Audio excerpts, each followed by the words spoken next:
willing to put their lives and bodies on the line. Anytime you've got that, you've always got a fighting chance. I think one thing that I know for a fact is that the spirit of the Pinoy is a factor that will always be something in the equation that needs to be factored in, and hopefully other teams take that for granted. Come here, guys. Look at me. I'm here for you. I'm running with you. I'm sweating with you. Drinking water with you. I want to coach you. I want to help you. I believe in you. You were tired. You kept going. You made mistakes. You let us discipline you and correct it. It's good. Be motivated. 1, 2, 3, yes!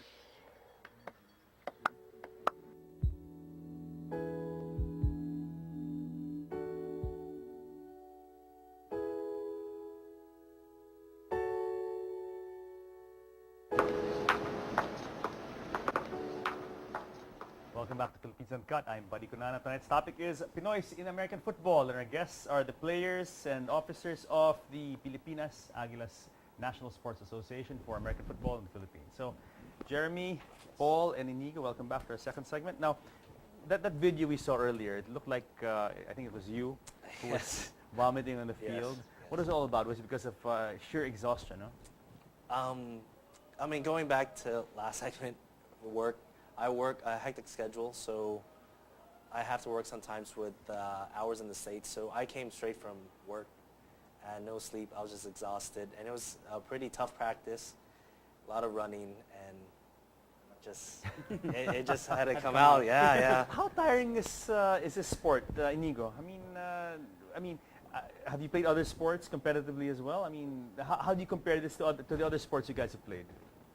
Sabi ni Inigo muna, sige. Well, since we change teams, let's say you have your offensive team during the few plays, then you have your defensive team, so we get to rest for a bit. So unlike basketball or soccer, you keep on running and running. Yeah. At least you get a little bit of breaks, but since we hit each other a lot, it's a bit tiring as well too. So. Jeremy, how would you compare this to other sports you played? I used to play soccer. Okay, so that's there. a 45-minute. That's a tiring, tiring sport. Sure. Unlike soccer, soccer is more of a continuous movement, jogging, right? So it's like a marathon basically. With football, it's bursts. Bursts. Okay. Short burst speed, of course, but between the two, it's equally tiring as well. So it gets tiring because you hit people. For me, it gets tiring because I have to think of what the offense is doing. Yeah. And have to make up for it defensively at least. Now, how did you guys get involved in American football? I mean, you're from the States, Yes. Paul, and you obviously grew up with American football. Yes. But you, Jeremy and Inigo, how did you get involved in the sport? Well, I started during 2004. Played with a flag football team in LaSalle. Then Jeremy used to play with the flag football team. So that's how it started. Ateneo. You got introduced by this flag football, Yeah. and then you concentrated this. Okay, what is the fulfillment you get from playing American football? This is something of all the sports. Why are you guys slugging it out in American football, where it's an infant sport? I mean, you don't have a big fan base yet. I mean, it's you got to pay for your own gear and all this. What is it about American football that you guys love, Jeremy? Competition, maybe. Because I started with flag football. Competition is very good. Yeah. I think the next level of competition would be, or to try something of the same sport, Yeah. which I felt I would excel in, would be tackle football. So. But what is the high you guys get from playing from playing this sport? What is the thrill, the satisfaction, Paul? For me, Yeah. because I grew up in the States, so I watched the NFL. I mean, I wanted to be an NFL player, so I played football and actually basketball in high school. Then I stopped because I didn't play in college football.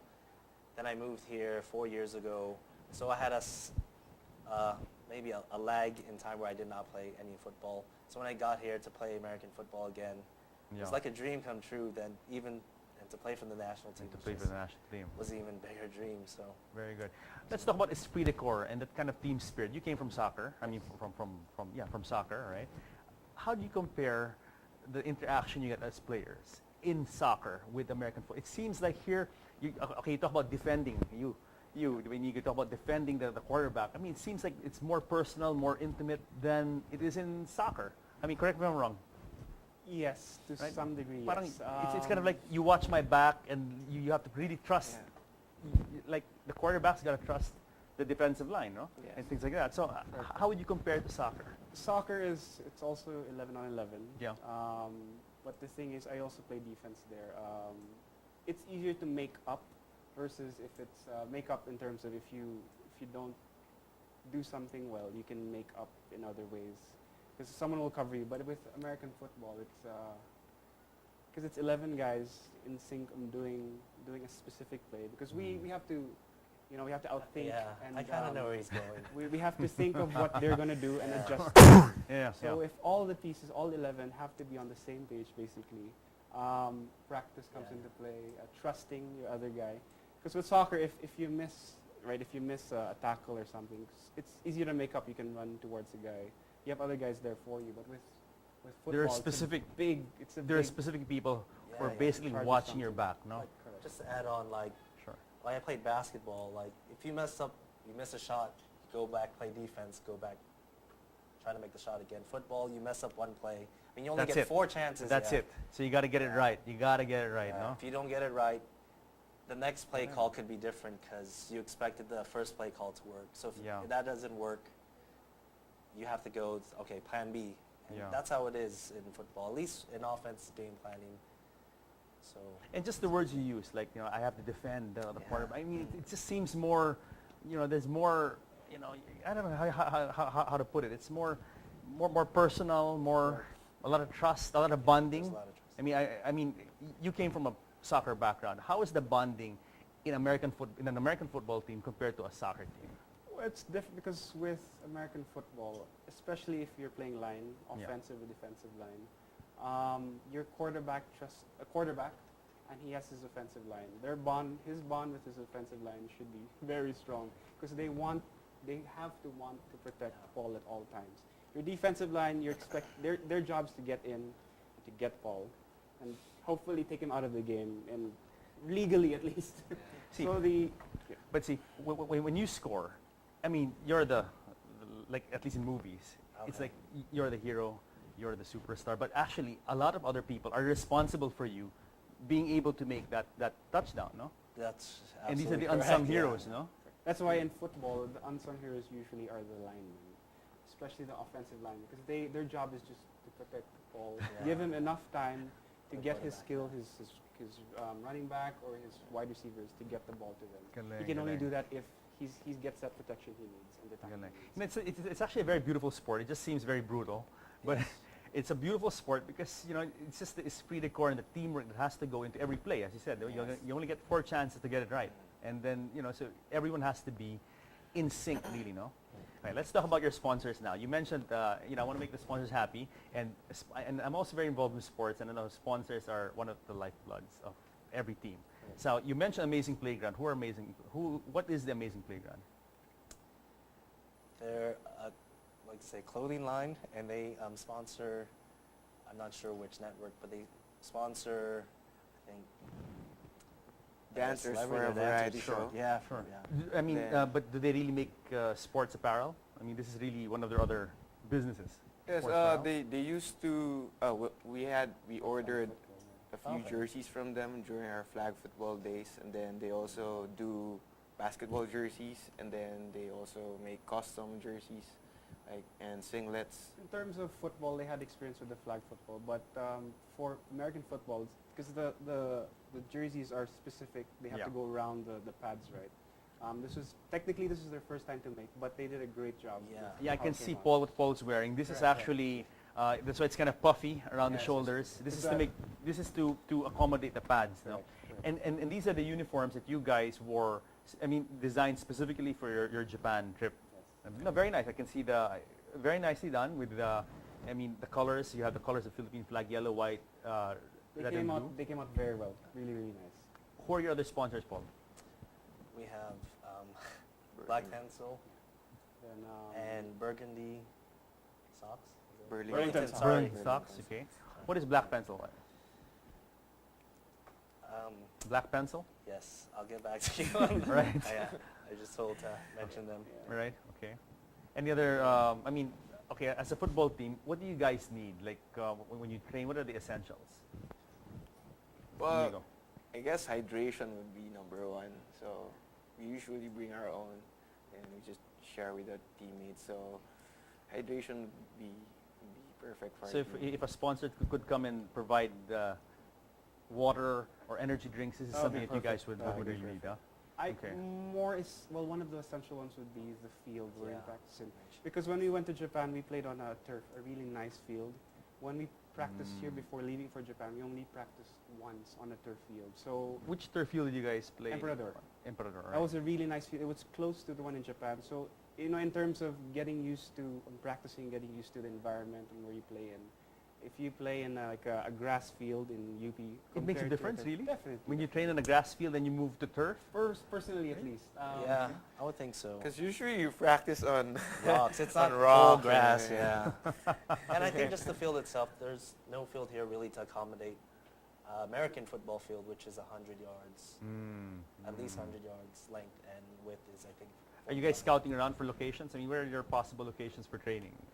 Because you said you need at least 100 yards. That's pretty big, huh? In terms of a turf field, at least, Emperador is nice. There's one in Circuit Makati. Circuit Makati. Mm. There's another one in FEU in. Oh For yeah, North. yeah. We had That was a a we had a nice game actually. there. It was a nice field. We had a few games. Because the field, it's important turf, right? Because especially for his skilled players, they have to make cuts. What about cuts? What is that? They have to go out on a route, a specific route, wherein he'll throw the ball. Yeah. So defense, of course, is supposed to to guess where he's going. If he gets that a good field where he can cut properly, gives him a few seconds where he can free up for Paul to give him a nice pass to. So as compared to a field, grass field, the turf ones are nicer. Yeah. Now, okay, let's talk about finally. Let's talk about grassroots development. Are you guys doing anything to promote the sport and get more students involved? Because I think that's the future of any sport. Start them out young, get them interested young. I mean, any sport where you start a bit late, you're always at a disadvantage. You know? So is there a plan for you guys to introduce this? So- do you guys do like a road show in schools? Because it's an interesting sport, and it's just a matter of getting people aware. Actually, I did not a road show, but it was similar to that for the UP Fit Club. So they invited us, and there was a few of us, and this was American tackle football we were introducing. In terms of grassroots itself, I think it's ready here, but in terms of flag football, because it's within the other islands. These guys are big flag football Yeah. I players. mean, how is so- that helping American football here? Flag Well, football. we have our current commissioner for flag football, who is Paul Le, who's promoting flag football to schools, especially in UP. And I think they were trying to get La Salle High School to come in as well. So Now, okay, the difference between flag football and American football is, what is the that difference? instead of tackling people And hitting people. you have flags on your waists. All right. So So, that's okay. the So difference. when you get the flag off someone's waist, what does that mean? That the guy's out it now? counts as It's done. a It's as down a there. It's like a tackle. all right, all right. I think I like that better. That's Exactly. the sport I could That's play. why that's why people prefer. I mean, that's why we want to push flag football, because the appeal for it is much more bigger than people's, Yeah. because And it's injuries co-ed is an too. issue. Yeah, and it's an introduction. It gets Correct. people, it whets their appetite, no? Fundamentally, it's the same as tackle football, but difference is just tackling. Can girls play flag football? There one's is co-ed. it's a co-ed flag football there is a Oh, really? co-ed Oh, tournaments. Okay. We have really good girls here in Manila and also in. Oh, okay. Cebu. We actually have a tournament on Saturday, so Where is this? we have a tournament this Saturday Yeah. in Okay. UP Oval. Oh, good. It starts at 1 p.m. and ends at 7:30 p.m. Are there any girls who have expressed interest in playing American football with you guys here? Let's say, your friends and say, they want to try it. Or The experience for me girls? is just flag football, Okay. co-ed, which I could teach them if they want it. Right. But you guys know. Yes. When we had flag football, there was a girls flag football team as well. We Yeah. have one in Manila. But in terms of tackle football, I think I've heard of a group who's interested, but they're not. At least they haven't come to us. Yes. Well, we'll see as the sport develops. Yes. And we'll see. Yeah. Anyway, we have to pause for another break, but we're still going to have Paul here. But Jeremy, thank you very much, and of course Inigo, Yeah, thank you very thank much. you. And we're going to have Tim and Nico next to talk with us, with Paul, about training and the other health hazards, potential health hazards of playing American football. So guys, don't go away. More of American football and Pinoys when Philippines Uncut returns.